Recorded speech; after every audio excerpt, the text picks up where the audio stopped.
뉴스 플러스 시작합니다. 2007년 이후 18년 만이자 1988년 국민연금이 도입된 후 세 번째 연금 개혁입니다. 더 내고 더 받는 국민연금법 개정안이 잠시 후면 국회 본회의를 통과할 것으로 보입니다. 국민연금 어떻게 달라지는지 자세히 들여다보겠습니다. 세종 스튜디오 연결합니다. 전민정 기자, 먼저 이제 국회 본회의에 상정된 개혁안 주요 내용부터 살펴보죠. 네, 국민연금 개정안이 국회를 통과이 되면요. 2007년 이후 18년 만에 국민연금 모수 개혁이 이뤄지는 겁니다. 먼저 가입자가 내는 돈인 보험료율은 현재 9%에서 13%로 올라갑니다. 한꺼번에 올리는 것 아니고요. 내년부터 해마다 0.5%포인트씩 단계적으로 인상됩니다. 연금 가입 기간의 평균 소득 대비 받게 될 연금액의 비율을 뜻하는 소득 대체율, 즉 받는 돈은 원래는 2028년까지 40%로 낮출 계획이었는데요. 이를 내년부터는 43%로 한 번에 올리기로 했습니다. 수급 개시 연령은 기존의 정한대로입니다. 첫 도입 때 60세였지만 재정 안정을 위해 2033년까지 65세로 단계적으로 상향되는 구조입니다. 사회적 기여를 인정해 국민연금 가입 기간을 추가로 인정하는 크레디트도 확대되는데요. 군 복무 크레디트는 현행 6개월에서 12개월로 늘어나고요. 둘째부터 자녀 수에 따라 최대 50개월까지 가입 기간을 인정하는 출산 크레딧은 첫째와 둘째는 각각 12개월, 셋째부터는 18개월씩 인정하고 상한은 폐지하기로 했습니다. 또 이번 개혁안엔 기금 고갈 우려에 국가가 국민연금의 안정적이고 지속적인 지급을 보장하는 내용의 지급 보장 명문화도 반영됐습니다. 자, 더 내고 더 받는 이 국민연금 개혁이라고 하는데 가장 궁금한 건 역시 내는 돈이 더 늘어나는지 아니면 받는 돈이 더 늘어나는지 그것 아니겠습니까? 어떻습니까? 네, 지난해 말 기준 국민연금 가입자 평균 소득의 최근 3년간 평균액인 309만 원의 월급을 받는 직장인을 예로 들어보겠습니다. 이 직장인이 내년에 국민연금에 신규 가입하게 되면 월 보험료는 27만 8천 원에서 40만 2천 원으로 12만 4천 원가량 오릅니다. 그런데 절반은 회사가 내기 때문에 가입자가 내는 돈은 6만 2천 원가량 인상되겠죠. 만약 40년간 보험료를 낸다면 총 1억 8,762만 원을 내게 되는데요. 연금 개혁 전인 현재와 비교하면 5,413만 원이 더 많습니다. 또 이 직장인이 은퇴 후 수급 연령에 도달해 받을 첫 연금액은 133만 원이 되는데요. 개혁 이전보다 약 9만 원 많고요. 이걸 25년간 받는다고 치면 총 수급액은 3억 1,489만 원으로 개혁 전보다 2,170만 원이 늘어나게 됩니다. 즉 쉽게 말하면 내는 돈은 평생 5천여만 원, 받는 돈은 2천여만 원 각각 늘어나게 되는 셈입니다. 하지만 아직 이제 연금 개혁이 완성된 건 아닙니다. 더 중요한 이 구조 개혁 논의가 숙제로 남아 있는데 정 기자, 이 전체 구조를 바꾸는 것인 만큼 합의 과정이 더 어렵지 않겠습니까? 네, 그렇습니다. 구조개혁 문제는 추후 국회 연금개혁특위를 구성해 논의한 다음 여야 합의로 처리하기로 했는데요.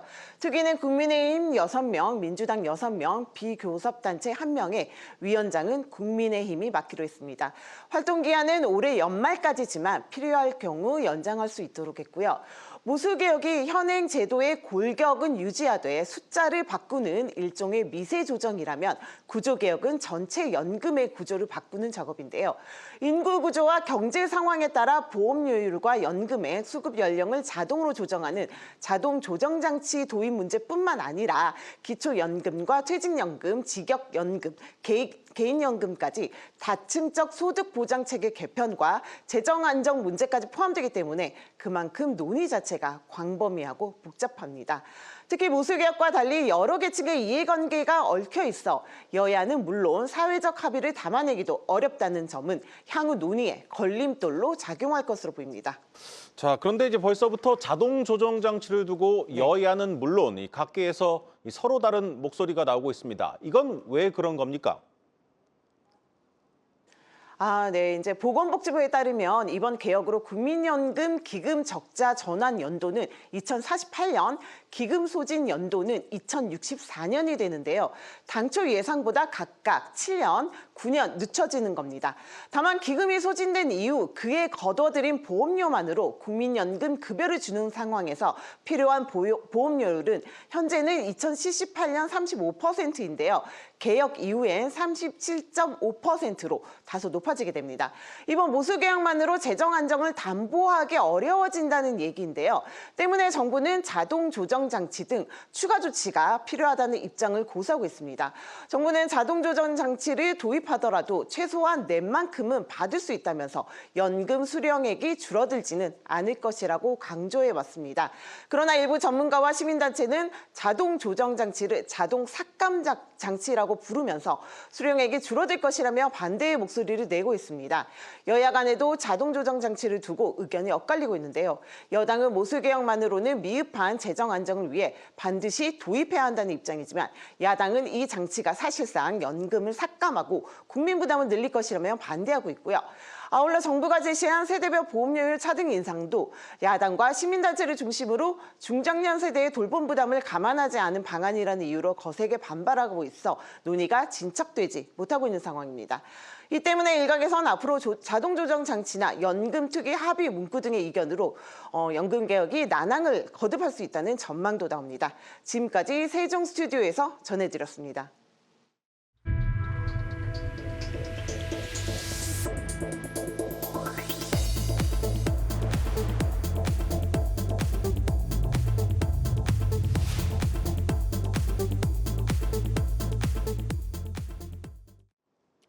이재용 삼성전자 회장과 이재명 민주당 대표가 오늘 처음으로 공식 석상에서 회동을 가졌습니다. 이재명 대표가 삼성이 잘 돼야 한다며 덕담을 건네긴 했지만 기대를 모았던 주 52시간 예외 반도체법이나 상법 개정안은 논의 테이블에 오르지조차 않았습니다. 홍원표 기자입니다. 이재용 삼성전자 회장이 멀티캠퍼스에 방문한 이재명 더불어민주당 대표를 맞이합니다. AI의 미래를 짊어지고 나갈 우리 청년들이 오늘 여기 방문해 주신 점 정말 감사하게 느끼고 아마 기를 많이 받을 것 같습니다. 두 사람이 공식적으로 만난 건 이번이 처음인데 이 대표는 삼성의 역할을 강조하며 친기업 행보를 이어갔습니다. 기업이 잘 돼야 나라가 잘 되고 삼성이 잘 살아야 삼성에 투자한 사람들도 잘 삽니다. 지금 경제 상황이 매우 어렵긴 한데 우리의 역량으로 의지로 잘 이겨낼 거라고 생각합니다. 하지만 삼성을 비롯한 주요 기업의 현안에 대해서는 논의가 이뤄지지 않았습니다. 실제로 이 대표와 이 회장은 청년 간담회를 앞두고 약 10분간 비공개 회동을 했습니다. 당초 관심을 모았던 반도체 특별법과 상법 개정안 등은 거론조차 안 된 겁니다. 다만 트럼프 정부 출범 이후 급변하는 통상 환경 속에서 정부와 기업의 협력을 통한 공공외교의 중요성에 대해 의견을 나눴습니다. 일본과 비교했을 때 우리나라는 정부와 기업의 외교 협력이 부족하다면서 긴밀하게 움직여야 한다는 점에 공감했습니다. 이재명 대표는 대기업이 혼자 감당하기 어려운 투자가 많다며 공공 영역에서도 일부 감당을 해줘야 한다고 지적했습니다. 한국경제TV 홍원표입니다.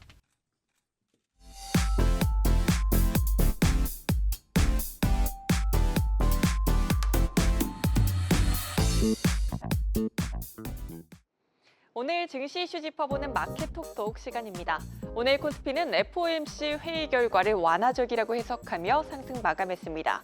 간밤 연준은 시장 예상대로 기준금리를 동결했고 헤드라인 개인 소비 지출 인플레이션 전망치는 0.2%포인트 올려 잡았지만 올해 금리를 2회 인하한다는 기존 전망은 유지했습니다.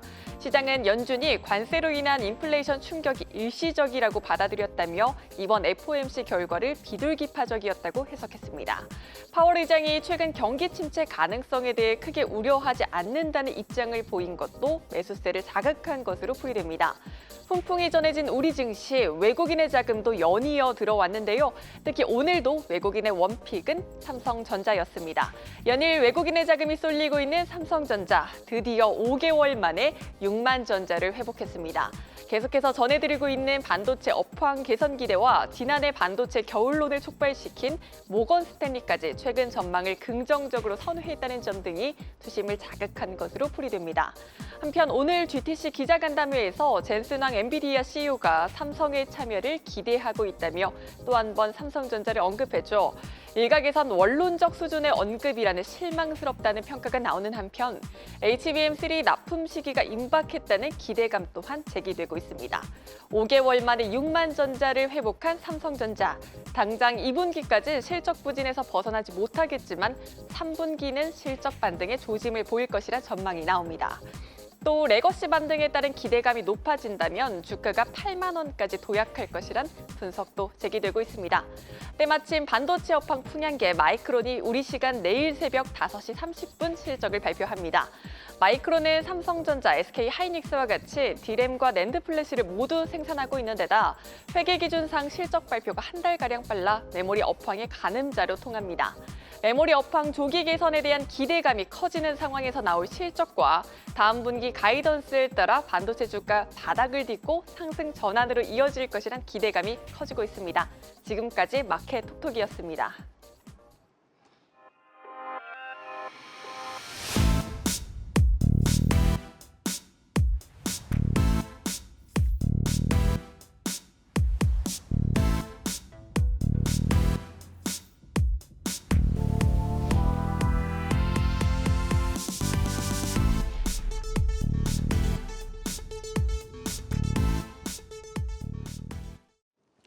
이 트럼프의 관세 폭격과 이 전기차 수요 부진 속에 위기를 맞고 있는 현대차가 오늘 정기 주주총회를 열었습니다. 첫 외국인 CEO 이 호세 무니오스 사장은 이 준공을 앞둔 미국 공장 메타 플랜트 아메리카와 이 전기차 리더십으로 위기를 정면 돌파하겠다는 뜻을 밝혔습니다. 현대차는 또 이번 주총을 통해서 이 수소 사업 진출도 본격화했습니다. 자세히 들어보겠습니다. 산업부 장슬기 기자 나왔습니다.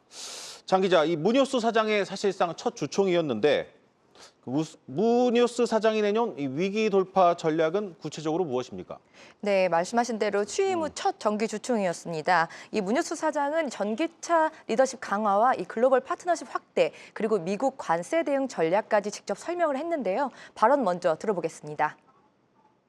To make sure we respond to any changes in an informed and decisive manner, leveraging the full strength of the group. 네, 무니오스 사장은 미국 시장에서의 차량 생산 확대를 강조했습니다. 다음 주 준공식이 좀 예정돼 있는 미국 조지아주의 이 메타 플랜트 아메리카 공장에서 전기차와 하이브리드 모델의 현지 생산을 늘리기로 했습니다. 이 신공장과 2개의 배터리 합작 공장을 위해 현재 126억 달러, 우리 돈으로 한 18조 원 정도 되는데요. 이를 투자 중에 있다는 소식도 전했습니다. 또 당장 다음 달부터 이 미국의 관세 영향권에 드는 만큼 이 같은 현지화 전략으로 시장 상황에 효과적으로 대응하겠다는 겁니다. 특히 전기차에 대한 공격적인 전략도 눈에 띄었는데요. 현대차는 앞으로 10년간 900억 달러를 투자해서 신형 전기차 21종을 개발하고요. 또 글로벌 전기차는 200만 대 판매를 목표로 제시했습니다. 이 무니오스 사장은 지난달 타운홀 미팅에서 언급했던 파트너십 확대에도 한 번 더 강조를 했습니다. 현재 아마존과 웨이모 그리고 GM 등과 전략적 파트너십을 추진 중이고 추가적으로 배터리나 소프트웨어 같은 신기술 개발에도 지속 투자한다는 방침입니다. 네, 이제 오늘 주주총회에서 눈에 띄는 게 이 사업 목적의 이 수소 사업을 추가했다는 건데 이제 사업이 본격적으로 시작된다는 의미겠죠? 네, 맞습니다. 아무래도 오늘 이번 주총에서 가장 주목할 부분이기도 한데요. 현대차는 이 주총 때마다 주주 대상 설문조사에서 가장 많은 선택을 받은 분야로 설명회를 좀 실시하고 있는데요. 올해는 수소 사업 전략이 꼽혔습니다. 이 현대차는 올해 중 이 울산에 수소 연료 전지 공장을 착공해서 이르면 2028년부터 양산에 돌입하는 것을 목표로 하고 있습니다. 지난 2023년 중국 광저우에 생산 거점을 마련 마련한 데 이어 두 번째, 그리고 국내에서는 첫 수소연료 전지 공장입니다. 네.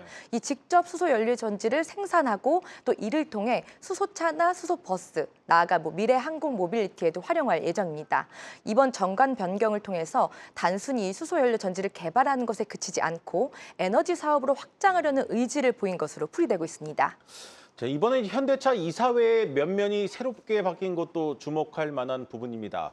이 정의선 회장이 계속해서 소프트웨어 기반의 자동차를 강조하고 있는데 이번에 이사회의 면면을 보면 이 테크 회사 같은 라인업을 갖추게 됐습니다. 네, 그렇습니다. 이번 현대차 주총의 주요 키워드 중 하나도 사실상 전문가 영입이었습니다. 이 주총에서는 정의선 회장의 사내이사 재선임과 함께 퀄컴 출신의 도진명 전 부회장을 사회이사로 선임하는 안건이 오늘 통과됐습니다. 이 도진명 이사는 퀄컴에서 20년 이상 근무한 반도체와 AI 분야 전문가로 꼽히는 인물입니다. 또 여기에 현대차는 사상 처음으로 여성 사내이사를 좀 선임을 했는데요. 진은숙 ICT 담당 부사장이 그 주인공입니다. 이 ICT 분야의 전문가 체제를 통해서 소프트웨어 중심 차량과 같은 이 미래차 경쟁력을 높이려는 전략이 반영된 것으로 보입니다. 실제로 이 정의선 회장은요, 이달 초 임직원들과의 타운홀 미팅에서 2028년까지 소프트웨어 분야에서 글로벌 1위로 올라서겠다는 포부를 밝히기도 했습니다. 네, 잘 들었습니다. 산업부 장슬기 기자였습니다.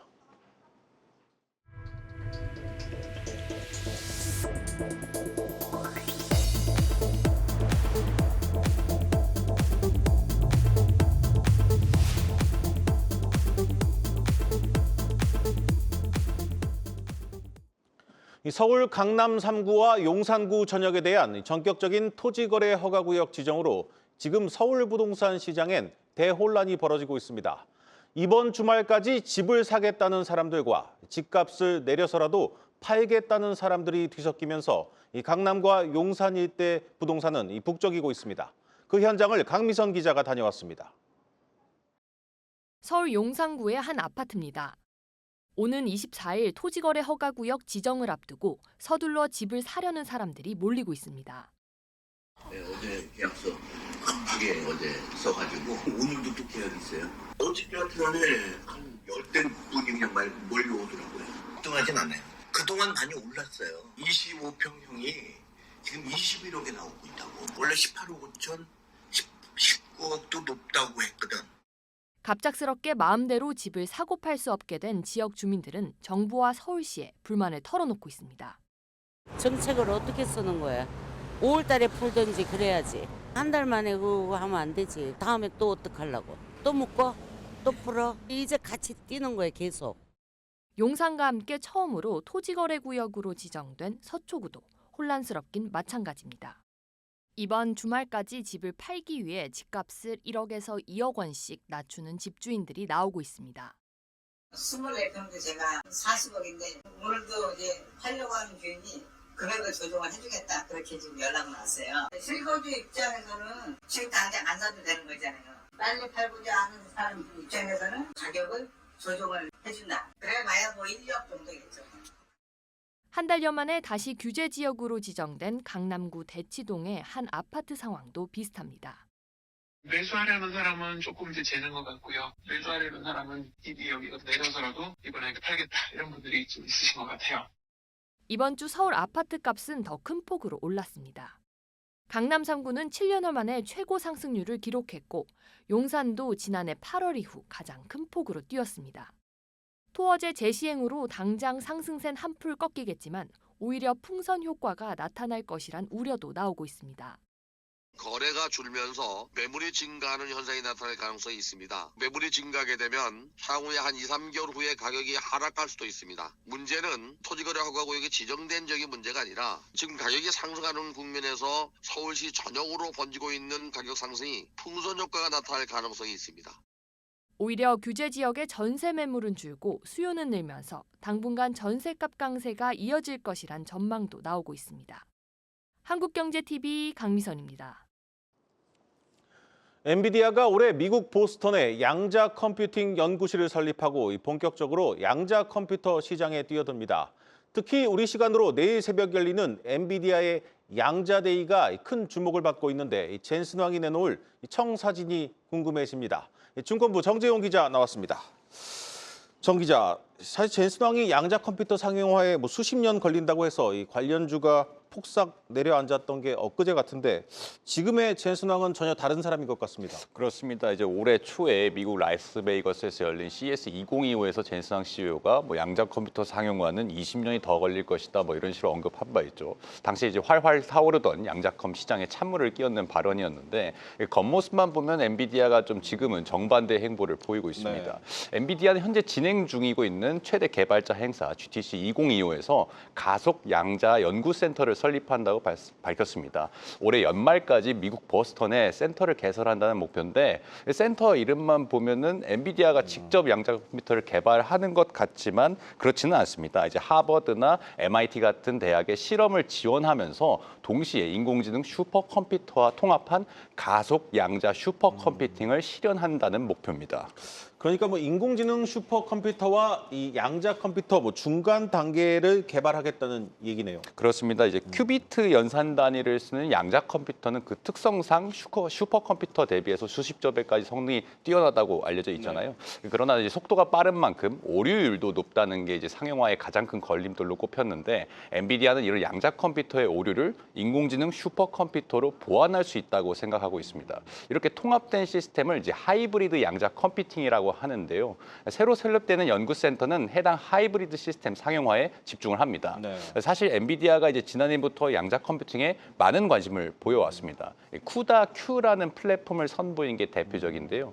엔비디아가 이제 그래픽 처리 장치 GPU 시장을 장악할 수 있었던 주요 요인 가운데 하나가 이제 쿠다 플랫폼으로 뽑힙니다.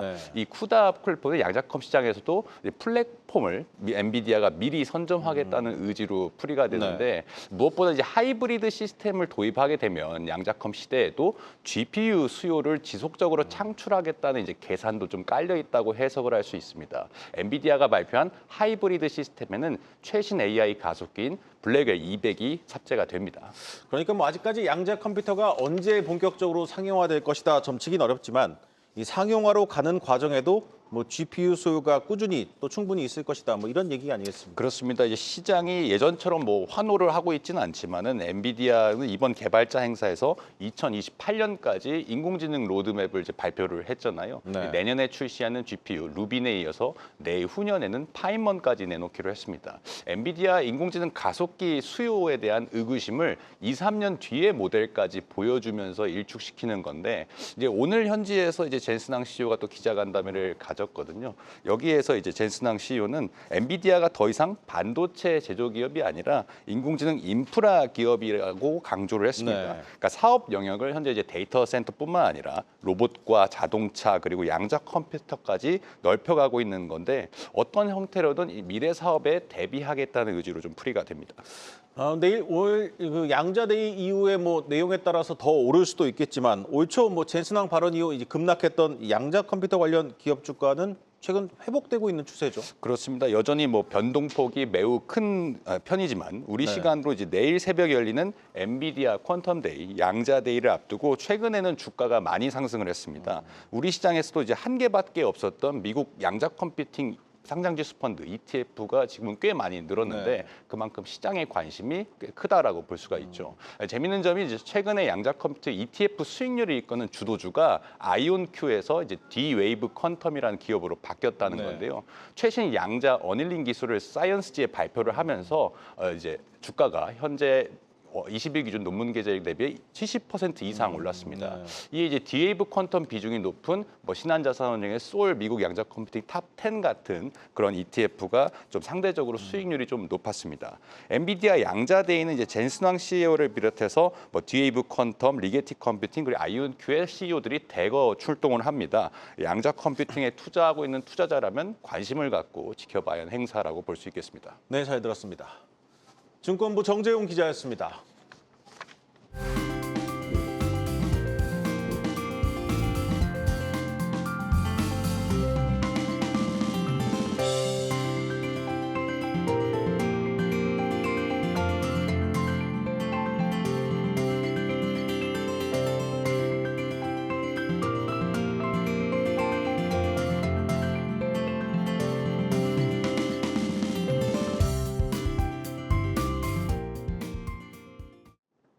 오늘 준비한 뉴스 플러스는 여기까지입니다. 함께해 주신 여러분 고맙습니다.